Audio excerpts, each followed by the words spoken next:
अस्सलाम वालेकुम। अच्छा जी, हमारी ओवरहेड की डिस्कशन जारी थी इस चैप्टर पे, और चैप्टर 3 के हमने पास पेपर जो हमारे प्लान में थे उनको हमने कर लिया। बाकी अब क्वेश्चन अपनी हर रिवीजन के साथ 2-2 3-3 क्वेश्चंस आप कर सकते हैं इस चैप्टर के। ज़रूरी नहीं होता एक दफ़ा जब बैठे तो सारे ही पास पेपर क्वेश्चन इस चैप्टर के करने की कोशिश करें, क्योंकि इसमें कुछ क्वेश्चन जैसे मैंने कहा ऐसे होते हैं जिनमें अगले कुछ चैप्टर्स का नॉलेज होता है। कुछ क्वेश्चन ऐसे भी होते हैं जो काफ़ी ज़्यादा चैलेंजिंग होते हैं। तो अगर क्वेश्चन पढ़ते हुए आपको ऐसा कोई क्वेश्चन मिले जो आपको लगे ये तो हमें समझ से बाहर हो रहा है, तो उसको होल्ड कर लें कि भाई नेक्स्ट रिवीजन सेकंड रिवीजन के साथ करेंगे। जब सेकंड रिवीजन पे आप आएंगे तब आपके एक दो चैप्टर और कवर हो चुके होंगे आगे। तो उम्मीद है शायद फिर वो क्वेश्चन आप करने बैठें तो आपसे वो इंशाअल्लाह हो जाएंगे। तो सारे सवाल एक तक करना, ज़बरदस्ती सवाल पढ़ा जो नहीं समझ आता तो जवाब देख के पूरा कर देना बिल्कुल ज़रूरी नहीं है। आपको बचा कर रखने हैं, हर रिवीजन के साथ आपके पास करने के कुछ सवाल होने चाहिए। अच्छा, अभी हमने एक इन्वेंटरी वैल्यूएशन का एक सवाल छोड़ा था, क्वेश्चन नंबर 14 था चैप्टर 3 का, चैप्टर 2 का क्वेश्चन 14 था, उसको हम देखते हैं। और इसका भी पास रेट इतना अच्छा नहीं था। इन्वेंट्री वैल्यूएशन में तो इन जनरल हमने देखा था पास रेट बच्चों के बुरे आ रहे थे। तो उस एरिया को ख़ास तौर पे आपने तवज्जो से देखना है, क्योंकि क्वेश्चन हमें यहाँ से ज़रूर आते हैं हर अटैम्प्ट में तकरीबन, और परफॉर्मेंस जनरली इतनी अच्छी नहीं रहती बच्चों की। तो हम क्वेश्चन नंबर 14 देखने जा रहे हैं जी, चैप्टर 2 का। रिक्वायरमेंट इसकी है जी, determine the value of closing finish goods as 31 January 2023। 15 mark का सवाल है, value of closing finish goods. आपको याद होना चाहिए पहली बात, वैल्यूएशन का असूल, लोअर ऑफ कॉस्ट और एनआरवी। और ये असूल अप्लाई करने से पहले अगर हमारी फिनिश गुड्स इन्वेंट्री में गुड, डैमेज या ऑब्सोलीट यूनिट्स हैं, उनको अलग-अलग करना होता है। और फिनिश गुड्स की कॉस्ट कैलकुलेट करते हुए ये भी अगर आपको याद हो, असूल हमने पढ़ा था, इसमें रॉ मटेरियल कॉस्ट शामिल होती है और इसमें labour and overhead cost incurred in making the product वो भी इसमें शामिल होती है। ठीक है, तो अब हम पढ़ते हैं सवाल और फिर देखते हैं कैसे इसको लेकर चलना है। Asghar Ali associates AAA commence business on 1 जनवरी 2023। इसका मतलब हमें 31 जनवरी को इन्वेंट्री वैल्यूएशन करने को कहा जा रहा है और कंपनी ने कारोबार ही 1 जनवरी से शुरू किया है। कारोबार का पहला महीना खत्म हुआ और उसके लिए हमें इन्वेंट्री वैल्यूएशन करनी है। It manufactures 2 products X and Y. Following information pertains to its activity during the month of January. During the month, sales of X and Y were 11,600 and 9,400 units respectively. Throughout the month, AAA sold these products at 25% above cost. Product X requires 6 kg of raw material A and product Y requires 5 kg and 3 kg of raw material B and C. So product X में सिर्फ एक raw material लगता है A और product Y में 2 raw material लगते हैं B and C. Data relating to raw materials are as follow. A जो आपका प्रोडक्ट X में इस्तेमाल होता है, B और C जो प्रोडक्ट Y में इस्तेमाल होते हैं, उनका डाटा हमें गिवन है। Purchases during the period KGs में क्या है। इनवाइस वैल्यू मतलब इन परचेजेस की invoice value rupees in thousand में हमें सप्लायर ने जो इनवाइस भेजी उनकी वैल्यू क्या है। फ्रेट इन मतलब इन परचेजेस का फ्रेट इनवर्ड कितना है और इन परचेजेस का ट्रांजिट इंश्योरेंस कितनी है और क्लोजिंग स्टॉक कितना है। ये चीज़ आपको याद रखनी चाहिए कि ये रॉ मटेरियल रिलेटेड डाटा है। Raw material related data, raw material की कॉस्ट क्या होती है, आपको the price paid to supplier, carriage inwards and all other expenses incurred in bringing inventory to the warehouse. तो इसका मतलब ये भी परचेज में रॉ मटेरियल कॉस्ट में शामिल होना चाहिए, ये भी रॉ मटेरियल कॉस्ट में शामिल होना चाहिए, ये भी रॉ मटेरियल कॉस्ट में शामिल होना चाहिए। बस मसला ये है कि ये तो ABC में ब्रेकअप इसका दिया गया है, इसका ABC में ब्रेकअप अवेलेबल नहीं है। तो ये ब्रेकअप की कहानी वही तकसीम वाली कहानी है जो हमने पोर्शनमेंट में सीखी भी है। हमें किसी बेस पे इसको तकसीम करना है, कैसे करना है देख लेंगे। लेकिन बहरहाल ये ABC की परचेज की कॉस्ट यहाँ से मिल रही है और क्लोजिंग स्टॉक उसने हमें बता दिया। इसका मतलब purchases minus closing stock is consumption. क्योंकि ओपनिंग स्टॉक तो है नहीं, महीना पहला है, नया बिजनेस शुरू हुआ है, तो यहाँ से रॉ मटेरियल कंज्यूम की कॉस्ट हमारी निकलेगी। आगे इसको देखेंगे, इस्तेमाल करेंगे हम। Product x requires 5 labor hours per unit and Y require 3 labor hours per unit. Cost of labor is 300 per hour. Factory overheads during the period were 13.32 million. Sales includes 200 units of X and 400 units of Y which were returned by customer because of being damaged. Sales में damage units भी शामिल थे जो हमें वापस मिल गए। These are with AAA, ये हमारे पास इन्वेंट्री में पड़े हुए हैं। Defective units need to be reworked by incurring a per unit cost of 1500 and 800 on product X and Y respectively so they can fetch the current selling price. उनको ठीक कर लेंगे तो वो करंट सेलिंग प्राइस पे बिक जाएंगे repair का खर्चा लगा के। लीजिए जी, ये हमारे पास आ गई कहानी, और अब हमें बनानी है closing value of closing finish goods as at January 31st।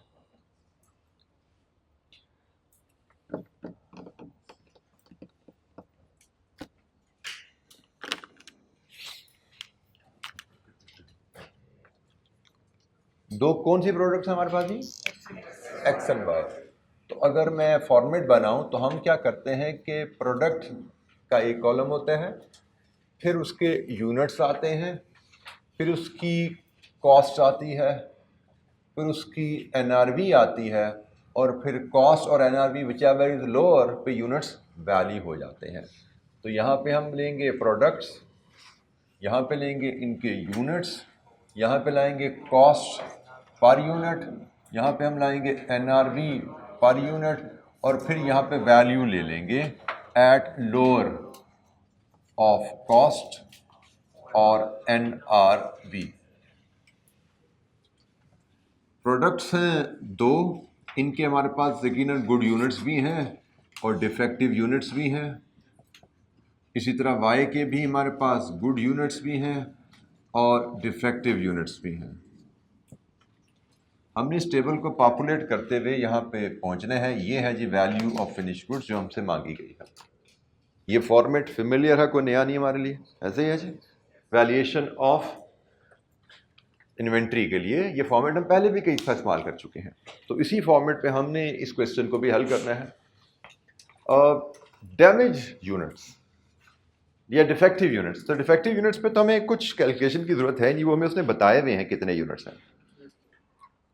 ये पढ़े हैं जी, उसने कहा जी 200x के और 400y के, ये आपने बेस दिए थे लेकिन डिफेक्टिव थे, वापस आ गए।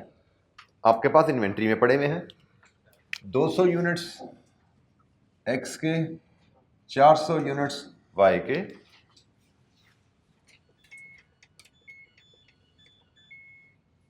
ये हमारे पास इन्वेंट्री में पड़े हुए हैं। अब हमें गुड यूनिट्स चाहिए। हमारे पास गुड यूनिट्स इन्वेंट्री के कितने हैं? अब क्वेश्चन में हर चीज़ बेटा पकी पकाई खीर आपको प्लेट में नहीं मिलती, आपको थोड़ा सोचना पड़ता है, थोड़ा डाटा को देखना पड़ता है। यार ये यूनिट्स प्रोड्यूस तो यहाँ पे अवेलेबल नहीं है। अच्छा, अब सॉरी क्लोजिंग स्टॉक के यूनिट्स तो अवेलेबल नहीं है हमारे पास, डिफेक्टिव कितने डाल लिए लेकिन बाकी कितने नहीं पता। हमें पता क्या है, कितने बेचे, सेल्स पता है। अगर आपको याद हो एक equation, opening stock plus production minus closing stock is equal to sale. Opening stock यहाँ पे 0 है, छोड़ दिया। Production minus closing stock is equal to sale, या production minus sales is equal to closing stock, ऐसे ही। Production minus sales is equal to closing stock. मुझे closing stock चाहिए, मेरे पास सेल्स अवेलेबल है। अगर मैं प्रोडक्शन की फिगर निकाल लूँ तो मैं क्लोजिंग स्टॉक की फिगर बना लूँगा। मैं इक्वेशन जो इस्तेमाल करने जा रहा हूँ यहाँ पे, production closing stock is equal to production minus sales. इस इक्वेशन की मदद से मैं क्लोजिंग स्टॉक बना पाऊंगा। क्लोजिंग स्टॉक बनाने के लिए सेल्स की फिगर मेरे पास है। अगर मैं एक्स की बात करूं तो एक्स की सेल्स कितनी है? 11,600। और वाई की सेल्स कितनी है? 9,400। अब मुझे प्रोडक्शन की फिगर चाहिए। प्रोडक्शन की फिगर में से सेल निकालूंगा तो क्लोजिंग स्टॉक आ जाएगा।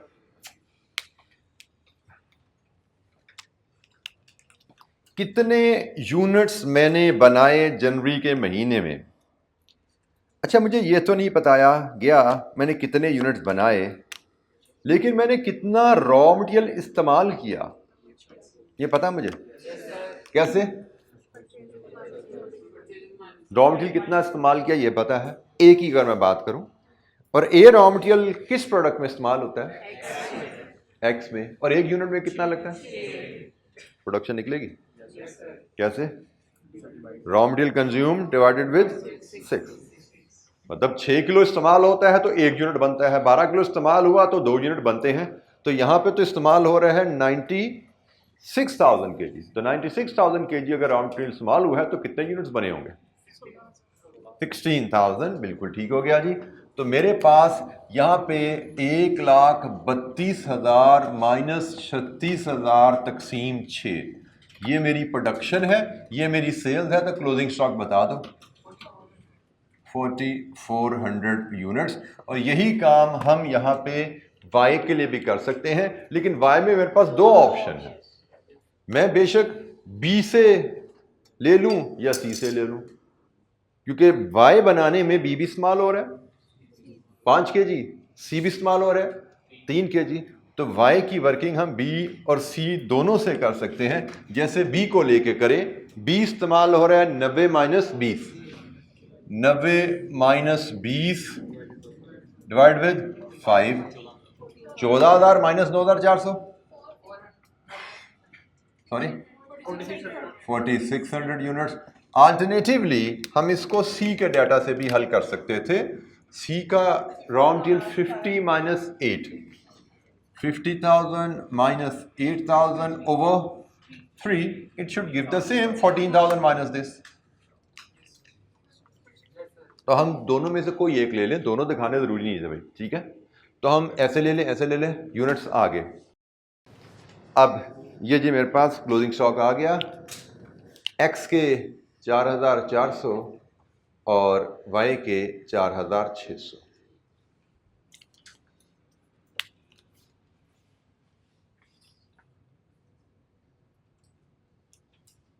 डैमेज यूनिट्स का बेटा ख्याल रखना है।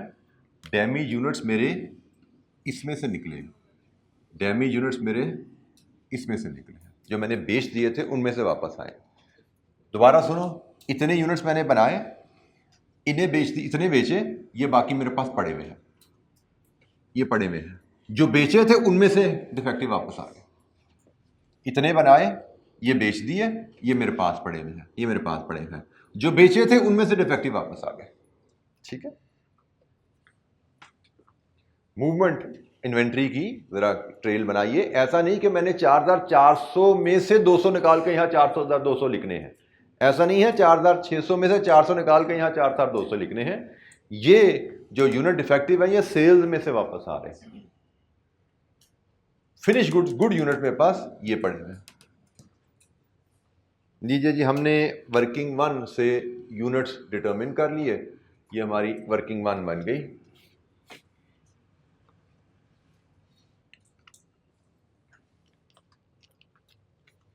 अब हम हर स्टेज पे नंबर लेते जा रहे हैं, ये यूनिट्स ले हैं, इसलिए हमें 2-3 नंबर इस सवाल में स्कोर कर चुके हैं जी। Any question?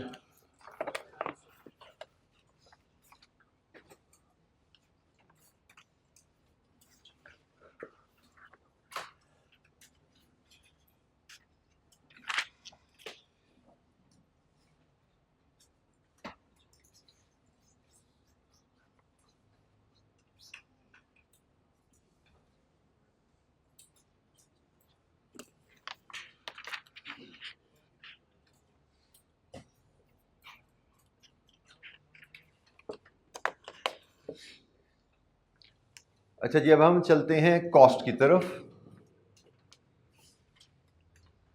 कॉस्ट में जैसे मैंने बताया हमें प्रोडक्ट कॉस्ट चाहिए, और प्रोडक्ट कॉस्ट होगी material plus labour plus overheads.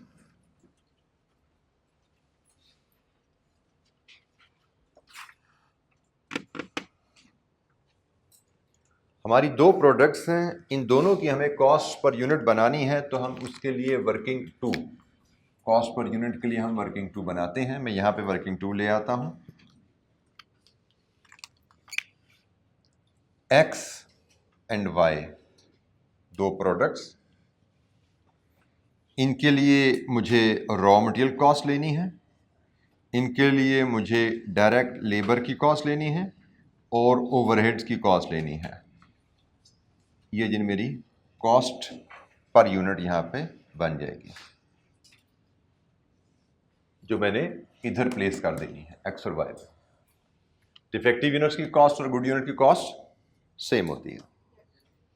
अच्छा, रॉ मटेरियल पे काम जरा लंबा करना पड़ेगा क्योंकि उसमें फ्रेट और ट्रांजिट की एडजस्टमेंट भी है। तो हम पहले लेबर और ओवरहेड की बात करें, ये आसान लगती है मुझे। लेबर की कहानी ये पड़ी है जी। प्रोडक्ट्स में एक्स में लगते हैं 5 घंटे लेबर के 300 रुपये के हिसाब से। प्रोडक्ट एक्स में लगते हैं 5 घंटे 300 रुपये के हिसाब से, और प्रोडक्ट वाई में कितने लगते हैं? 3 घंटे, ये भी 300 के हिसाब से। तो डायरेक्ट लेबर आ गई जनाब यहाँ पे 1500, इधर आ गई 900। ओवरहेड्स, अब मुझे यहां पे उसने कहा जी ओवरहेड्स हमारे लगे हैं 13,320, ये पूरी फैक्ट्री के ओवरहेड्स हैं। हमें इन फैक्ट्री के ओवरहेड से पर यूनिट ओवरहेड बनाना है। अब पर यूनिट ओवरहेड बनाने के लिए हमारी सूटेबल बेस क्या होनी चाहिए? एब्जॉर्प्शन। अब यहाँ पे ये चीज़ में रखिए कि डिपार्टमेंट्स वगैरह कुछ नहीं है, सिंगल ओवरहेड की कहानी है, ठीक है, सिंगल ओवरहेड की कहानी है, क्योंकि फैक्ट्री वाइड ओवरहेड उसने दे दिए, कोई डिपार्टमेंट का जिक्र नहीं है। अब मैंने इन फैक्ट्री वाइड ओवरहेड से ओवरहेड पर यूनिट बनाना है, तो उसके लिए मुझे फैक्ट्री वाइड एब्जॉर्प्शन रेट बनाना पड़ेगा, और वो एब्जॉर्प्शन रेट पर यूनिट होना चाहिए या पर आवर होना चाहिए?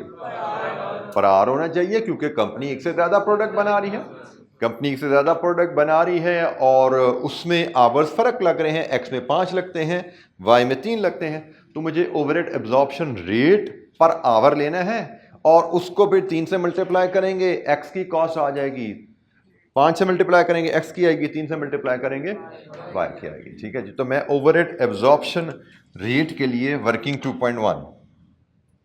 2.1 से ओवरहेड एब्जॉर्प्शन रेट लाऊंगा और उसको मल्टीप्लाई करूंगा 5 से, और ओवरहेड एब्जॉर्प्शन को मल्टीप्लाई करूंगा 3 से, ये मेरे पास ओवरहेड कॉस्ट पर यूनिट आ जाएगी। और वर्किंग 2.1 में हम जांच के ओवरहेड एब्जॉर्प्शन रेट बना लेते हैं। ओवरहेड एब्जॉर्प्शन रेट पर labour our, total overheads divide with total hours.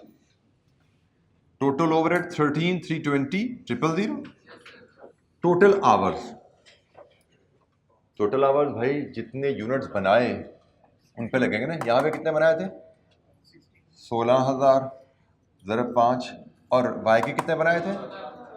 14,000 ज़रब 3। लीजिए जी, ये एक्स के लेबर आवर्स, ये वाई के labour hours, total overhead divide with total labour hours, factory overhead पर labour our, 10.81 rupees per labour our. हमें पूरी factory के ओवरहेड्स दिए गए थे, हमने वहां से ओवरहेड कॉस्ट पर यूनिट बनानी है। चैप्टर नंबर 3 ओवरहेड्स में हम ये बात सीख के आए हैं कि जब हम एक से ज़्यादा प्रोडक्ट्स बना रहे हों तो हम ओवरहेड कॉस्ट पर आवर पहले मेजर कर लेंगे, और फिर ओवरहेड कॉस्ट पर आवर को आवर्स पर यूनिट से मल्टीप्लाई। ओ भाई ठीक है, लड़ क्यों रहे हो मुझसे जी? कितनी है? 109.18 रुपीज पर लेबर आवर जी जनाब। ये हमने ओवरहेड के चैप्टर में ये कॉन्सेप्ट सीखा हुआ है। यहाँ से हमने ओवरहेड रेट निकाल लिया, इसको अब आपने यहाँ पे 109.18 इंटू 5 546 और ये 328।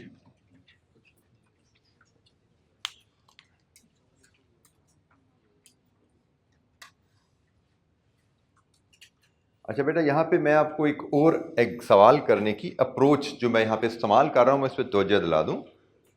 आपको एग्ज़ाम में भी इस अप्रोच को फॉलो करना है। एग्ज़ाम में हमें क्वेश्चन आते हैं 6 section A, 3 section B, 6 section small question, 3 question section B के लॉन्ग क्वेश्चन। ऐसा ही है, पहले 6 क्वेश्चन मैक्सिमम 10 मार्क का और आखिरी 3 क्वेश्चन मैक्सिमम 20 मार्क्स तक जाते हैं। हमारी एग्जामिनेशन की अप्रोच होती है इजी क्वेश्चन फर्स्ट, पहले जो शॉर्ट और इजी क्वेश्चन है उनको किया जाए। हम क्वेश्चन को स्कैन करते हैं, उसमें पता लग जाता है यार ये छोटा सवाल है और हमारे स्ट्रॉन्ग टॉपिक का सवाल है, तो पहले हम उसको करना चाहते हैं। और जो लॉन्ग और चैलेंजिंग क्वेश्चन होते हैं उनको हम एंड के लिए रखते हैं या लेटर हाफ के लिए रखते हैं। एटलीस्ट मैं ये नहीं कहता एंड में आखिरी सवाल करेंगे, लेकिन हम आखिरी 1 से 1.5 घंटे में किया करेंगे जो मुश्किल सवाल है। आसान सवाल पहले 1.5-2 घंटे में कर लेंगे, मैक्सिमम मार्क्स स्कोर कर लेंगे, मुश्किल सवाल एंड में डालेंगे। अच्छा, अब एक सवाल करते हुए, जैसे ये सवाल हम कर रहे हैं, एक सवाल में भी कुछ वर्किंग्स आसान होती हैं, कुछ वर्किंग मुश्किल होती हैं। तो विद इन अ क्वेश्चन भी ये ख्याल रखना है कि आसान वर्किंग पहले कर लो, मुश्किल वर्किंग जिसमें थोड़ा सोचना पड़ा है होल्ड कर लो। अब मैंने यहाँ पे वही काम किया, मुझे लेबर की वर्किंग आसान लग रही थी, ओवरहेड की वर्किंग आसानी से क्लिक हो रही थी मेरे ज़हन में। इसमें मुझे चैलेंज नजर आ रहा था, यार मुझे ये फ्रेट को और इंश्योरेंस को भी डील करना है, इनको लेके मैंने कॉस्ट पर यूनिट बनानी है, रॉ मटेरियल की, इसकी वर्किंग को थोड़ा सोचना पड़ेगा। तो ये आसान है, यूं करके हो रहा है, काम खत्म कर लो। एक जो अहम फ़ायदा इस टेक्निक में होता है, अक्सर बच्चे सीक्वेंस में काम शुरू करते हैं, यहाँ पे रॉ मटेरियल पे आएंगे, रॉ मटेरियल की वर्किंग नंबर लिखेंगे, काम शुरू करेंगे और फंस जाएंगे यहाँ पे। सो एज्यूमिंग, हम नहीं फंसने वाले यहाँ पे, लेकिन एज्यूमिंग बात का तो ऐसा होता है, कोई वर्किंग मुश्किल होती है, आप शुरू करते हो, आपसे हैंडल ही नहीं होती। और ये टेंडेंसी हम लोगों की है, वैसे तो इस टेंडेंसी को भी मैंने ख़त्म करने को कहा है कि हम जिद लगा के बैठ जाते हैं कि भाई इसको करके छोड़ेंगे, और हम इसमें 3 या 4 नंबर की या 5 नंबर की वर्किंग है, हम 10 या 15 मिनट ज़ाया कर देते हैं इसको करने की कोशिश में। नतीजा क्या होता है कि पूरा सवाल हमारी ऐसी की तैसी पड़ जाती है, आसान वर्किंग भी नहीं कर पाते और सवाल ही कंप्लीट नहीं होता हमारा। इसलिए मैं हमेशा सजेस्ट करता हूँ, सवाल जब पढ़ते हो 2-3 दफ़ा पढ़ लिया, आपको पता लग जाता है मुझे इसमें क्या क्या कैलकुलेशन करनी पड़ेगी, तो सवाल पूरा होगा। जैसे ये फॉर्मेट आपके सामने आ गया, आपको पता लग गया मुझे कॉस्ट चाहिए, मुझे एनआरवी चाहिए। अच्छा, बाय द वे कॉस्ट आएगी तो कॉस्ट प्लस 25 एनआरवी आएगी, सेलिंग प्राइस आएगी, सेलिंग प्राइस आएगी, वहाँ से एनआरवी निकलेगी। तो कॉस्ट चाहिए, कॉस्ट के लिए आप यहाँ पे आते हो। यहाँ पे आपको मैंने बताया भी कॉस्ट प्रोडक्शन कॉस्ट है, फिनिश गुड्स है, तो उसमें मटेरियल, लेबर, ओवरहेड सारे लेने हैं आपने। अब सब में कैलकुलेशन करनी है तो डाटा आपको यहाँ पे देखना पड़ेगा भी मटेरियल का डाटा कहाँ है, कॉस्ट पर यूनिट कहाँ से आएगी, लेबर, ओवरहेड, तो उसमें आसान वर्किंग पहले कर लेंगे। अगर हम रॉ मटेरियल शुरू किया इधर ही फंस गए तो यहीं फंसे रह जाएंगे, पूरे हमारे सवाल 5 नंबर की वर्किंग पर फंस गए, 10 नंबर हमारा दाया हो जाएगा। तो ऐसा नहीं करना, हम पहले आसान वर्किंग कर लेते हैं, फिर इस मुश्किल वर्किंग पे आते हैं। इसको देखेंगे, 2-4 मिनट में समझ आ गया कर देंगे, लेकिन नहीं समझ आया फिगर अज्यूम कर लो ये 500 है या 1000 है और सवाल पूरा कर दो। यहां पे अगर तो वर्किंग कैलकुलेशन समझ आ गई, लिख दो वर्किंग 2.2 और सॉल्व कर दो इसको। नहीं समझ आ रही, लिख दो अज्यूम, मैं अज्यूम कर रहा हूं मुझे नहीं कैलकुलेट करनी आई थी। आप अज्यूम करके सवाल पूरा कर दो कि आपके सिर्फ इस वर्किंग के नंबर कटेंगे, 3 है, 4 है, 5 है, बाकी सारे नंबर मिल जाएंगे आपको। लेकिन अगर मैंने ये वर्किंग शुरू की और यहीं फंसा रह गया और इधर ही सवाल छोड़ दिया तो शायद मैं 2-3 नंबर लेकर जा रहा हूँ, लेकिन इस वर्किंग को बाईपास करके बाकी सब पूरा कर दिया, शायद 15 में से 10-12 नंबर लेके मैं जा रहा हूँ। 15 में से 10-12 नंबर बड़े नंबर होते हैं एग्जाम में। सिर्फ राइट अप्रोच से आप मैक्सिमम नंबर ले पाते हो, लेकिन अगर अप्रोच गलत कर ली तो आप अपना नुकसान बेटा कर बैठते हो। इसलिए मैं आपको शुरू से कहता रहा हूँ कि हमें सिर्फ नॉलेज नहीं लेना, हमने नॉलेज तो सीखना है, बट नॉलेज अप्लाई करने का तरीका भी सीखना है। क्योंकि एग्जामिनेशन में बेटा मैं आपको अभी बता दूं, आपने अभी तजर्बा नहीं किया होगा या शायद कुछ बच्चों ने कभी कर लिया हो, मैं तो सैकड़ों ऐसे बच्चों से मिल चुका हूं जो मेरे पास ये गिला लेके आते हैं, सर आई का पता नहीं पेपर कैसे चेक करता है। हम हॉस्टल में रहते थे, अपने दोस्त तालब को सर मैंने पढ़ाया था, उसको कुछ नहीं आता था, आखिरी 3 दिन बैठ के उसको सारा मैंने कोर्स कवर कराया था। सर देखें वो पास हो गया, मैं फेल हो गया। ये बड़ा कॉमन कमेंट है बच्चों का सीए की स्टडी में, बाकी स्टडीज़ में भी होता होगा लेकिन सीए में बड़ा कॉमन है। बाकी स्टडीज़ में किसी के ज़्यादा आगे, किसी के कम आगे, पढ़ाने वाले के कम आ जाते हैं, पढ़ने वाले के ज़्यादा आ जाते हैं। लेकिन यहाँ पे पास फेल का फ़र्क पड़ जाता है कि जो बच्चा अपने दोस्त को पढ़ाता रहा, मेहनत करता रहा, यकीनन जो पढ़ा रहा है उसको ज़्यादा आता है सब्जेक्ट, और जो जिसको पढ़ाया जा रहा है उसको कम आता है। रिजल्ट आता उलट हो जाता है कि जिसने पढ़ा था वो पास हो गया, जो पढ़ाने वाला था, बड़ा फन्ने खान बन रहा था, उस्ताद बन रहा था, वो फेल हो गया। और वो मुझ पाता फिर मैं क्या करूं यार, ये मैं तो पढ़ा रहा था और फिर मैं फेल हो गया। फ़र्क यहाँ पे आता है भाई, क्योंकि एग्जामिनर को नहीं पता पढ़ाने वाला कौन है, पढ़ने वाला कौन है। उसको जो पता लगता है वो 3 घंटे 15 मिनट में आपने जो पेपर पे कच्चा छाटा लिखा, उसको वहाँ से पता लगता है कि नॉलेज कितना है आपके पास। सो नॉलेज आपके पास है, लेकिन अगर आप पेपर पे नहीं ला पाते, फॉर एग्जाम्पल आपको ये एडजस्टमेंट आती हैं, लेकिन आप इस एडजस्टमेंट में फंस के सवाल ज़ाया कर देते, लेकिन आपका दोस्त, उसको भी ये एडजस्टमेंट नहीं आती, लेकिन उसमें मट्टी डाल के ये एडजस्टमेंट करके सवाल पूरा कर देता है, तो फ़र्क पड़ गया ना। आपने सवाल में लिए 2 या 3 नंबर, आपके दोस्त ने ले लिए 10 नंबर इस सवाल में। नॉलेज दोनों का बराबर था, लेकिन अप्रोच फ़र्क डाल के रिजल्ट में। तो क्वेश्चन को हैंडल करने की अप्रोच, पास करने में जितना नॉलेज हासिल करना अहम है, उससे ज़्यादा अहम होता है उस नॉलेज को पेपर पे अप्लाई करना, क्योंकि एग्जामिनर को बताना। इसलिए मैंने आपको मार्किंग स्कीम को पढ़ने को कहा। मार्किंग स्कीम पढ़ो, उससे पता लगता है नंबर लेने कितने आसान होते हैं। इसीलिए मैंने एग्जामिनर कमेंट्स पढ़ने को कहा है कि वो पढ़ो, ताकि पता लगे क्या गलतियां करते हैं बच्चे और हम उनसे बच करें। तो अब आगे कहानी सिर्फ रॉ मटेरियल की, बाकी सब पूरा हो गया जी। अब मुझे रॉ मटेरियल चाहिए। आइए जी यहाँ पे जी, रॉ मटेरियल की कहानी है बड़ी आसान। ये रॉ मटेरियल मैंने खरीदा और ये इसकी कॉस्ट 1 2 3 ऐसे ही है। 1,32,000 kg की कॉस्ट यहां से निकलेगी, लेकिन उससे पहले ये तकसीम करना है मैंने, मुझे पता है इनको मैं तकसीम करूंगा तो कॉस्ट निकल आएगी। 1,32,000 kg की कॉस्ट निकल आई तो 1 kg की भी निकल आएगी। 1 kg की निकल आई 6 की भी निकल आएगी। यह है कहानी सारी, ठीक है। इसका मतलब मेरे आप सोचने वाला काम जो है, इनको तकसीम करना। तो जनाब फ्रेट इन से मुराद किराया, ट्रांसपोर्टेशन। ये जो मटेरियल हमने खरीदा है इसकी ट्रांसपोर्टेशन चार्जेस। अब ये ट्रांसपोर्टेशन है 3 रॉ मटेरियल्स की, लेकिन भाई मुझे हर रॉ मटेरियल की अलग-अलग चाहिए, तो इस ट्रांसपोर्टेशन कॉस्ट को तकसीम करना पड़ेगा। तकसीम करने के लिए कोई ना कोई बेस चाहिए होती नहीं भाई। ये ट्रांसपोर्टेशन कॉस्ट है, ट्रांसपोर्टेशन कॉस्ट 3 मटेरियल के खरीदने पे है, मुझे इसको तीनों में तकसीम करना है, कोई बेस चाहिए। अब मुझे तीनों रॉ मटेरियल के रिलेटेड 2 वैल्यूज अवेलेबल है, एक वेट, एक वैल्यू। अब मुझे बताइए ट्रांसपोर्टेशन चार्जेस को तकसीम करने के लिए बेहतर बेस क्या है? केजी। बिल्कुल ठीक है भाई। तो इसको आपने इस रेशो में तकसीम कर देना, होगी तकसीम। इंश्योरेंस के बारे में आपको बता चुका हूं यकीनन पहले कि इंश्योरेंस एसेट्स पे की जाती है, एसेट की लिए पे की जाती है, और इसका ताल्लुक उसकी वैल्यू से होता है। इंश्योरेंस का ताल्लुक एसेट की वैल्यू से है। गाड़ी महंगी है तो यूजुअली इंश्योरेंस होती है as a percentage of value of the asset. For example गाड़ियों की इंश्योरेंस है 2%।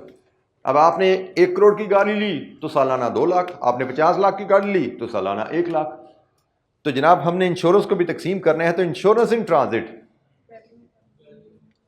इनवाइस वैल्यू, जिस वैल्यू का मटेरियल खरीदा उस पर तकसीम होना है। तो अब मैं आपको स्टेप बता रहा हूं, सवाल आपने खुद कंप्लीट करना है बेटा, तो जस्ट सुन लो। कॉस्ट आप मुझे कंप्लीट करके मुझे बताएंगे। आपने इसको तकसीम किया, आपने इसको तकसीम किया, ये टोटल हो गया, टोटल डिवाइड विद दिस पर केजी आ गया, पर केजी इंटू 6। इसी तरह टोटल डिवाइड विद 90 पर केजी आ गया इंटू 5। वाई में 2 मटेरियल लगने हैं भाई, 5 केजी बी का और 3 केजी सी का, ठीक है। तो आप एक वर्किंग बनाओगे जिसमें आपने कॉस्ट पर केजी निकालनी है। एक वर्किंग आपकी बनेगी यहां पे,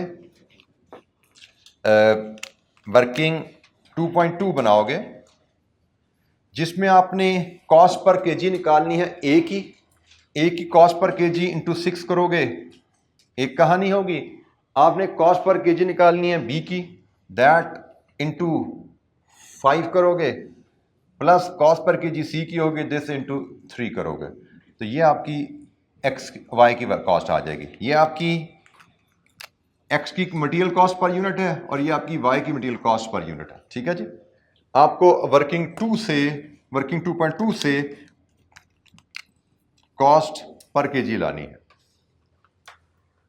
और कॉस्ट पर केजी में आपको तीनों मटेरियल में ट्रांजिट और इंश्योरेंस को तकसीम करने हैं और फिर क्वांटिटी परचेज से डिवाइड करने हैं, कॉस्ट पर केजी आएगी। बट ख्याल रखने हैं जो खर्चा दिया गया है वो रुपीज़ इन थाउजेंड में है, ठीक है। तो रुपीज़ इन थाउजेंड को केजी से डिवाइड करके फिर 1000 से मल्टीप्लाई करेंगे तो आपकी कॉस्ट रुपीज़ में आएगी, क्योंकि मेरी सारी वर्किंग ये जो यहाँ प्रेजेंट हो रही है ये रुपीज़ में है, ये सारी वर्किंग यहाँ पे रुपीज़ में है। तो आपको रॉ मटेरियल कॉस्ट रुपीज़ पर के यूनिट चाहिए।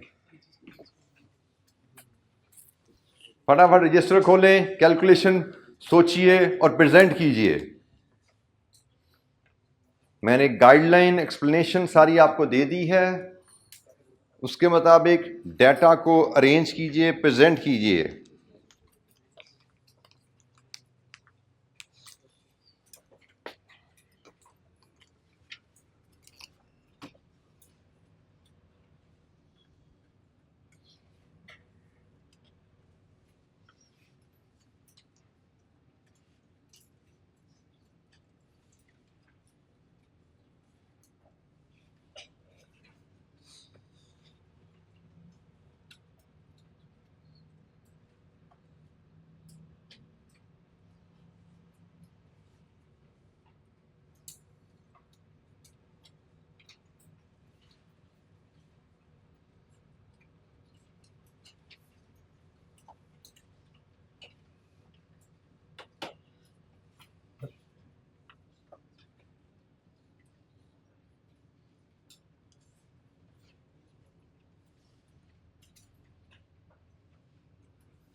ये वर्किंग 2.2 का मैंने टेबल भी बना दिया आपके पास। ए बी सी तीन रॉ मटेरियल है, इनवाइस वैल्यू तीनों की गिवन है आपको, रुपीज इन थाउजेंड में लेके चल पड़ो। फ्रेट इन तीनों का टोटल गिवन है, ब्रेक कर दोगे रेशो में ट्रांसपोर्ट की। ट्रांजिट इंश्योरेंस तीनों की गिवन है, ब्रेक कर दोगे इनवाइस वैल्यू के रेशो में, तीनों का टोटल करोगे, क्वांटिटी केजीज में है, और total cost divide with KG, cost per KG लाओगे, लेकिन इसको आप रुपीज में ले आना। ऊपर डाटा रुपीज इन थाउजेंड में लिख लो, नीचे कॉस्ट पर केजी रुपीज में ले जाना। तो 2.2 का फॉर्मेट भी मैंने आपके सामने बोर्ड पे वो कोने में एक बना दिया, बॉटम लेफ्ट कॉर्नर में, बोर्ड के बॉटम लेफ्ट कॉर्नर में 2.2 का फॉर्मेट भी मैंने आपसे शेयर कर लिया। वैसे तो सिंपल था, आप खुद भी बना सकते थे, लेकिन मैंने फिर भी किसी बच्चे को अगर कोई हेल्प चाहिए हो, बेटा एक कॉलम मैंने बताया हुआ इधर से ड्रॉ करना शुरू करते हैं, CBA, ताकि ये जगह सारी खाली, बच्चे ये किचमिच ना करना पड़े आपको यहाँ पे।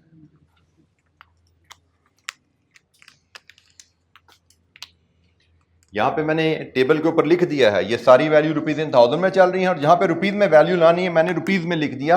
ये डाटा की प्रेजेंटेशन भी सीखिए, एफिशिएंट प्रेजेंटेशन सीखिए, कैसे हमें डाटा को हैंडल करना है।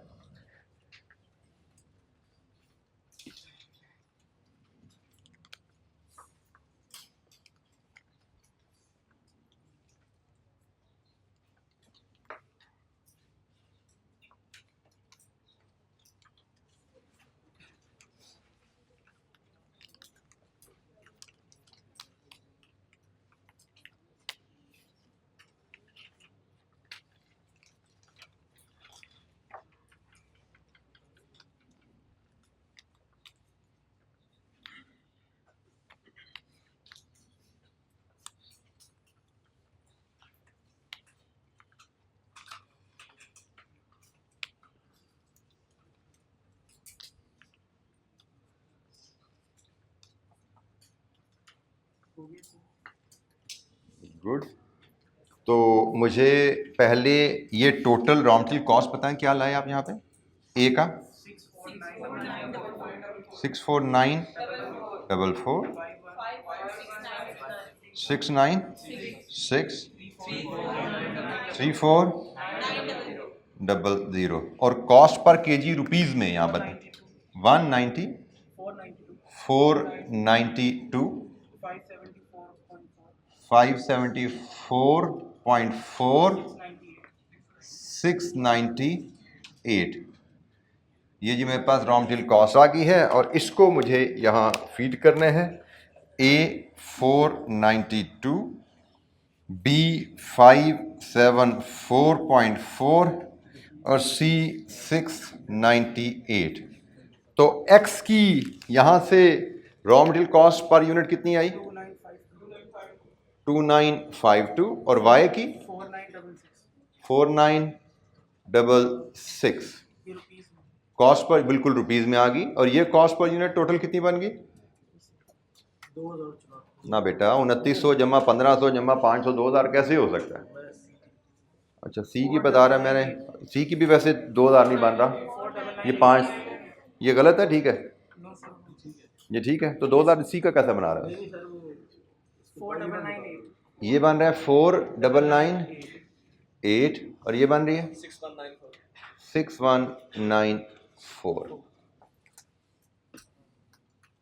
जी भाई, की कोई बात समझ नहीं आई तो पूछिए। यहाँ पे बेसिक असूल जो हमने सीखे हैं डिफरेंट चैप्टर्स की डिस्कशन में, उन्हीं बेसिक असूलों की एप्लीकेशन यहाँ पे बन रही है।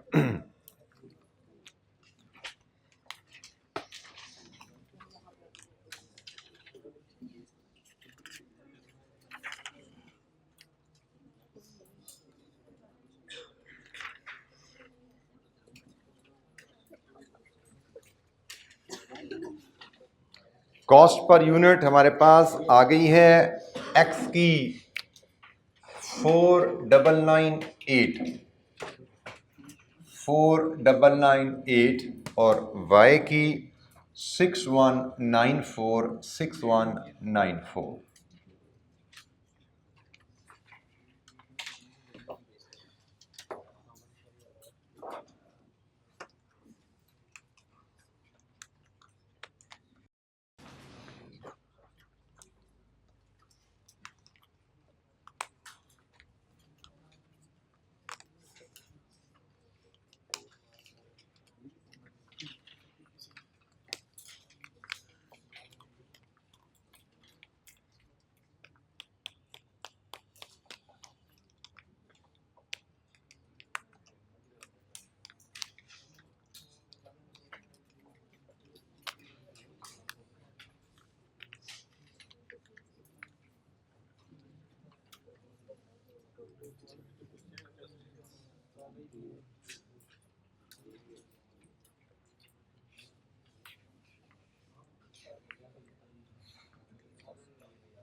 जी बेटा, किसी बच्चे को कोई हेल्प चाहिए तो पूछिए।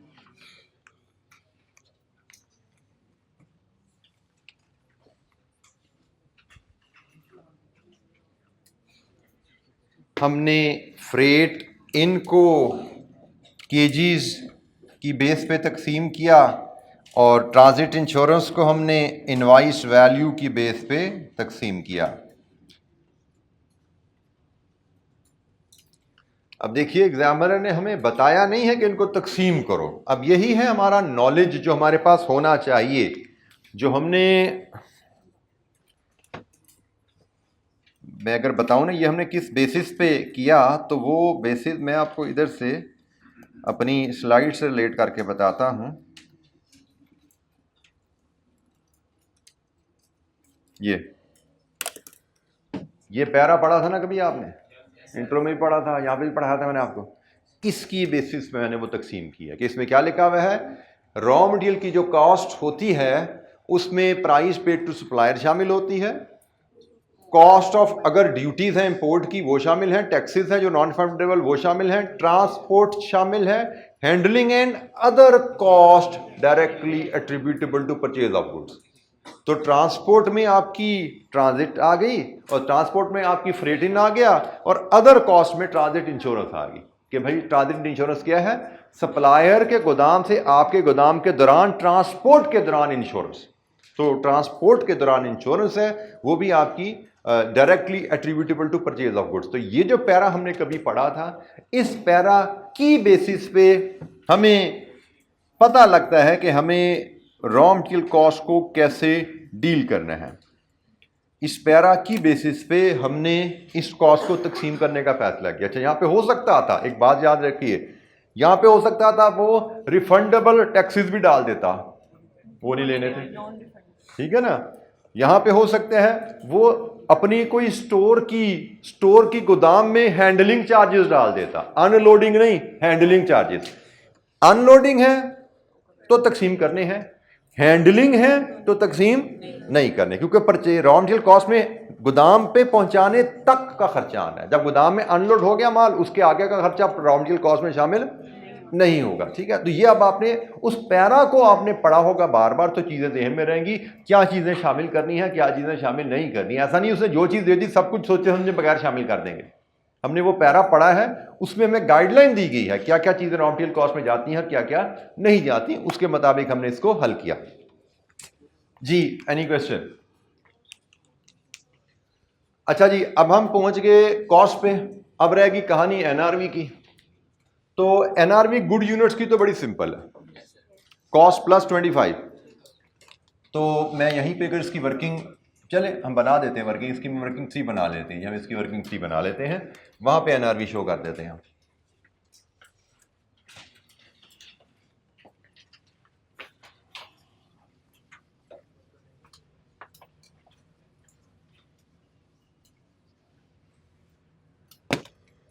एनआरवी की वर्किंग हम कर रहे हैं जनाब, वर्किंग 3। इसमें हम एक्स के गुड यूनिट्स लेते हैं, एक्स के डिफेक्टिव यूनिट्स लेते हैं, वाई के गुड यूनिट्स लेते हैं और वाई के डिफेक्टिव यूनिट्स लेते हैं। गुड यूनिट्स में उसने हमें सिंपली सेल प्राइस डिटरमिन करने का तरीका बताया हुआ है, वो है कॉस्ट पे 25% मार्कअप, ऐसा ही है जी। कोई सेलिंग एक्सपेंसेस का जिक्र है, कोई सेल्स कमीशन देनी हो, कोई जिक्र नहीं है, तो यही मेरी एनआरवी बन जाएगी। कितनी है जी? 6248, ये मेरी एनआरवी बन गई। और डिफेक्टिव यूनिट्स में कहता है कि आपकी रीवर्क कॉस्ट लगेगी, फिर नॉर्मल प्राइस पे बिकेगा। और कितनी है रीवर्क कॉस्ट? एक्स की 1500, 6248 माइनस 1500, 4748। लीजिए जी, एनआरवीज आ गई। गुड यूनिट्स की 6248 और डिफेक्टिव यूनिट्स की 4748। इसी तरह वाई में कॉस्ट है 6194, मार्कअप 25% का डालो, 7743, और 7743 में से रीवर्क कॉस्ट 800 माइनस कर दो, 6943, 7743, 6943। लीजिए जी, लोअर ऑफ कॉस्ट और एनआरवी, लोअर ऑफ कॉस्ट और एनआरवी, लोअर ऑफ कॉस्ट और एनआरवी, लोअर ऑफ कॉस्ट और एनआरवी। अब यहां से आप आसानी से वैल्यू बना सकते हो, और वैल्यू बनाते हुए आपने कॉस्ट रुपीज में ले ली है, एनआरवी रुपीज में ली है, लेकिन वैल्यू आप रुपीज इन 1000 में ले लो, ताकि आपकी जिंदगी थोड़ी सी आसान रहेगी। जनाब 4998 इंटू 4.4, रुपीज इन 1000 में ले जाने का स्मार्ट तरीका ना, 4.4 इंटू 4998, रुपीज इन 1000 आएंगे सीधे 2199 1 डेसिमल रहने दो जी। 4748 इंटू 0.2 949950 कर दो, डेसिमल रहने दो, 950 कर दो। 6194 इंटू 4.6 28492 और 6194 इंटू 0.4 2478 लीजिए जी, यहाँ पे आप सम ले लीजिए इसका। ये हमारी इन्वेंट्री की वैल्यू आ गई 53911। This is value of inventory. Finish goods inventory की वैल्यू क्या है?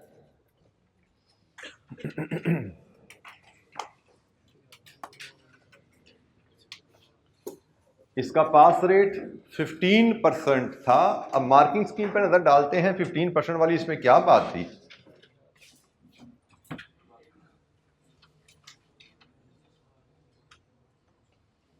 रॉ मटेरियल की कॉस्ट 6 नंबर थे, मैं 5 तक जा रहा था, इसमें 6 नंबर थे, तो ये तो अंदाजा ही होता है, ये मार्किंग स्कीम देख देख के आपको अंदाजा बिल्ड होता है। Direct labour 2.5 number, determination of value good units damage units, मतलब आपने ये लेबर कॉस्ट निकाली 2.5 नंबर, ओवरहेड कॉस्ट निकाली 2.5 नंबर, यहाँ पे नंबर स्कोर होने शुरू हो रहे हैं। और वैल्यूएशन के लिए आपको यूनिट्स चाहिए, आपको एनआरवी चाहिए, और देन लोअर से मल्टीप्लाई करने हैं। इसके लिए उसने नंबर रखे हुए हैं, गुड और डैमेज में ब्रेक करना उसके भी नंबर हैं, और एनआरवी की कैलकुलेशन के भी नंबर हैं, लेकिन मिला के उसने 1.5 और 2.5 कर दिया। लेकिन आप कह सकते हैं कि इसमें से मे भी एक नंबर आपका हाफ नंबर में भी यूनिट्स की तकसीम का होगा, गुड यूनिट्स के, डिफेक्टिव यूनिट्स हाफ इधर, और बाकी जो नंबर है वो आपकी ये एनआरवी की वैल्यूज़ के होंगे। आपने गुड यूनिट्स की एनआरवी लेनी है और डिफेक्टिव यूनिट्स की एनआरवी लेनी है, बाकी नंबर इसके हैं, और मल्टीप्लाई करके वैल्यू पे पहुंचना। तो इसमें से हर स्टेप आप ये नहीं कह सकते आपको एग्जाम में पिक हो जाए बिल्कुल ठीक कर पाओ, लेकिन असल चीज़ है जो पिक हो जाए उसको ठीक करो, जो नहीं होता सिर्फ उसी का नंबर आपके कटे, ताकि वहाँ पर वैल्यू ज्यूम करो और पेपर पूरा करते जाओ। लेकिन मुझे ये सवाल किसी लिहाज से ऐसा लगता नहीं कि एक वेल प्रिपेयर्ड स्टूडेंट, सिर्फ 15% बच्चे इसमें पास हों। पास होना मुश्किल नहीं होता पेपर में, अगर आप पेपर को पूरा अटेम्प्ट करने की तरफ चलो। हर क्वेश्चन में पासिंग मार्क्स पड़े होते हैं, सिर्फ आर्ट यही है कि जो बीच में खराबियां एग्जामिनर ने डाली होती हैं, जो टफ पॉइंट्स डाले होते हैं, उन पॉइंट्स से बच के निकलना, दैट इज द चैलेंज। उनमें फंस के अगर आप टाइम ज़ाया करोगे तो फिर पेपर पास नहीं होता। आपका काम यही है कि क्वेश्चन को ध्यान से तसल्ली से 2-3 दफ़ा पढ़ो, जो एडजस्टमेंट समझ आए उनकी कैलकुलेशन परफॉर्म कर दो, जो एडजस्टमेंट समझ ना आए उनकी अजम्पशन लेके वैल्यू ज़्यूम करके सवाल को पूरा कर दो। परफेक्ट सवाल का लालच एग्जाम में कभी नहीं करते, परफेक्ट सवाल का लालच करने का टाइम अभी है, अभी लालच करो। जितनी मेहनत करनी है, जितनी रिवीजन्स करनी है करो। जब एग्जामिनेशन हॉल में पहुंच जाते हैं ना, फिर सारा नॉलेज का पंडोरा आपके पास है, बस उसी नॉलेज के सर पे जो मैक्सिमम कर सकते हो कर दो। वहां पे बैठ के भी ये ना सोचो कि भाई मुझे तो परफेक्ट करना है सवाल। परफेक्ट करने के चक्कर में 50, 55, 60 नंबर का पेपर हल होगा और उसमें से 32, 30, 38 नंबर लेके फेल होके बाहर आ जाओगे। पूरा पेपर अटेम्प्ट करने जाएंगे, 90, 95, 100 जितना आता है सारा करेंगे, जो नहीं आता वो दमशन लेके छोड़ देंगे। लेकिन एक पार्ट ना आने की वजह से पूरा सवाल नहीं छोड़ेंगे हम, ये ध्यान में रखना। एक वर्किंग ना आने की वजह से पूरा सवाल नहीं छोड़ देंगे हम। एक वर्किंग नहीं आती तो सिर्फ वही वर्किंग छोड़ेंगे हम, बाकी सब सवाल पूरा करेंगे। और ये आर्ट है बेटा, जितनी जल्दी सीखो उतना बेहतर है जी। Any question? तो हमारा चैप्टर 2 का एक सवाल रहता था, क्योंकि इसमें कुछ थोड़ा सा स्लाइटली ओवरहेड्स की कैलकुलेशन भी शामिल थी और थोड़ा सा एक एडवांस लेवल क्वेश्चन था, तो मैंने इसको कहा कि एक चैप्टर की मैच्योरिटी और लेके वापस इस पे आए, फिर हम इसको डिस्कस करें। तो अब हमने चैप्टर 3 भी पढ़ लिया था, उसमें हम थोड़ा सा कॉस्ट अकाउंटिंग के लिहाज से थोड़ा और मैच्योर हो गए थे। तो मेरा तो ये ख्याल है आहिस्ता आहिस्ता मैच्योरिटी आपकी बढ़ती जा रही होगी इंशाअल्लाह, तब चीज़ें आपको बेहतर अंदाज में समझ आती जाएंगी। जैसे जैसे आप नेक्स्ट रिवीजन्स करोगे पिछले चैप्टर की, और बेहतर चीज़ें आपको क्लियर होती जाएंगी। और रिवीजन्स के बगैर चीज़ें बेटा बनती नहीं है, बार बार आपको रिवीजन नहीं करोगे तो बात बनेगी नहीं।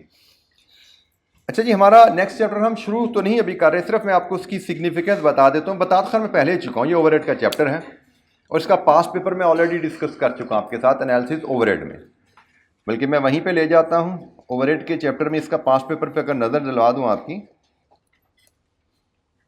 तो यहाँ पे मैंने आपको शुरू में जो एनालिसिस दिया था उसमें मैंने कहा था भाई ये 3 और 4 दोनों को मिला के है, और ये सवाल ABC टॉपिक तो बहुत पहले हमारे सिलेबस में शामिल हो गया था यहाँ पे, लेकिन एग्जामिनर काफ़ी अर्सा तक टेस्ट नहीं करता रहा। ये पहले ABC management accounting final level पे होता था, नई स्कीम 2022 में जब आई तो इसको कैफ लेवल पे शामिल किया गया and we were hoping as a teacher कि भाई ये फाइनल लेवल का टॉपिक, CFAP लेवल का टॉपिक अब कैफ में आया तो जल्दी टेस्ट हो जाएगा। लेकिन एग्जामिनर ने उसको फर्स्ट टाइम यहाँ पे आके टेस्ट किया। इधर उसने 2 सवाल दिए थे ओवरहेड के, एक चैप्टर 3 से एक चैप्टर 4 से। चैप्टर 3 से 7 मार्क्स, चैप्टर 4 से 10 मार्क्स। इसके बाद उसने फिर यहाँ पे रिपीट किया। ये क्वेश्चन है ही चैप्टर 4 का, चैप्टर 3 से इस अटेम्प्ट में सवाल आया। तो हम अगर देख सकते हैं शुरू से चैप्टर 3 के सवाल आते जा रहे हैं, ये सारे चैप्टर 3 के सवाल हैं ओवरहेड्स पे।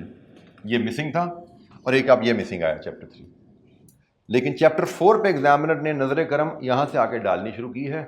इधर उसने दिया, एक अटेम्प्ट स्किप किया, फिर दिया। तो अब हम समझते हैं कि एग्जामिनर अब ये ऑन एंड ऑफ देता रहा करेगा, कभी कंसेक्यूटिव भी देगा, कभी एक आधा अटेम्प्ट छोड़ के भी दिया करेगा। लेकिन ये वाला काम अब नहीं होने वाला जो एग्जामिनर ने 2-3 साल उसने दिया नहीं। एक्टिविटी बेस्ड कॉस्टिंग मेरे ख्याल में इसको हम पेंडिंग करते हैं, आपको जो लेक्चर्स हम मिलने हैं मंडे ऑनवर्ड नेक्स्ट वीक में, ठीक है। ये पूरा टॉपिक जैसे मैंने कहा 2.5-3 लेक्चर का टॉपिक है। ये टॉपिक आपको मिल जाएगा ऑनलाइन लेक्चर, रिकॉर्डेड लेक्चर की सूरत में। और ये आपकी समझे छुट्टियों की असाइनमेंट है। अब आपको तकरीबन 10-11 छुट्टियाँ मिलने जा रही हैं। उन 10-11 छुट्टियों में आप समझे ये 3-4 को दिन का काम आपको मिलेगा, जो आपने लेक्चर अटेंड करने हैं और रिवाइज भी करने हैं। और जब आप इंशाअल्लाह आएंगे तो हम चैप्टर 5 से डिस्कशन स्टार्ट करेंगे। आपके ग्रुप की कल बात हुई थी, मैंने ऐसा कहा था छुट्टियों में भी अगर आप प्रोविजन कर रहे हो तो आपको क्वेरी छुट्टियों में भी इस लेक्चर सुनने के दौरान कोई इशू आता है या पुराने चैप्टर रिवाइज करने में कोई इशू आता है, मेरा ख्याल है मैंने आपकी परमिशंस ओपन कर दी हैं ग्रुप्स की क्वेश्चन पूछने की। अगर ना भी ओपन हो तो आप पर्सनल मैसेज से मुझे रिमाइंड करवा सकते हैं। मैं परमिशन आपके ग्रुप की अगर नहीं ओपन है तो मैं करवा दूंगा इंशाल्लाह, ठीक है। आप मुझे वहाँ पे इस चैप्टर से भी क्वेश्चन पूछ सकते हैं ABC से, और पिछले चैप्टर से भी कोई क्वेश्चन हो वो भी आप वहाँ पे मुझसे पूछ पाएंगे। लेकिन कोशिश करनी बेटा जब ईद के बाद इंशाअल्लाह आप आएँ तो पूरे तमाम चैप्टर्स के नॉलेज को साथ लेके आएँ, क्योंकि हम फिर चैप्टर 5 से आगे बात शुरू करेंगे। लेबर कॉस्टिंग का चैप्टर है, वहाँ से आगे चलेंगे। एक याद रखिएगा हमारा CMA का सिलेबस ना काफ़ी लेंथी सिलेबस है, इसमें काफ़ी ज़्यादा टॉपिक्स हैं। हमारे टोटल चैप्टर्स ही हमारे पास जो आ रहे हैं वो 16 चैप्टर्स हैं, और हर चैप्टर तकरीबन एक आध चैप्टर छोड़ के हर चैप्टर एक अलग टॉपिक है। तो 16 चैप्टर्स मतलब 16 टॉपिक्स हैं आपके। और अभी हमने सिर्फ 4 चैप्टर्स हम कवर कर रहे हैं, बल्कि 4 के 3 किए हैं, चौथा आपने भी करना है। ये ABC छुट्टियों में इंशाअल्लाह कवर होगा। तो अभी हमारे 12 चैप्टर्स रहते हैं, उसमें से कुछ छोटे हैं, कुछ लेंथी हैं, कुछ वेरी लेंथी हैं, ठीक है। तो इसलिए जितना पिछले चैप्टर्स का नॉलेज को साथ साथ लेकर चलोगे उतना आपके अगले चैप्टर्स की अंडरस्टैंडिंग बेहतर रहेगी इंशाअल्लाह, ठीक है जी। तो very very best of luck for the last अशरा of Ramzan and very very in advance Eid Mubarak for the Eid इंशाअल्लाह, ठीक है। खैरियत से आप घरों में रहें, खैरियत से इबादतें करें और मुझे भी दुआओं में याद रखिएगा। थैंक यू, अस्सलाम वालेकुम।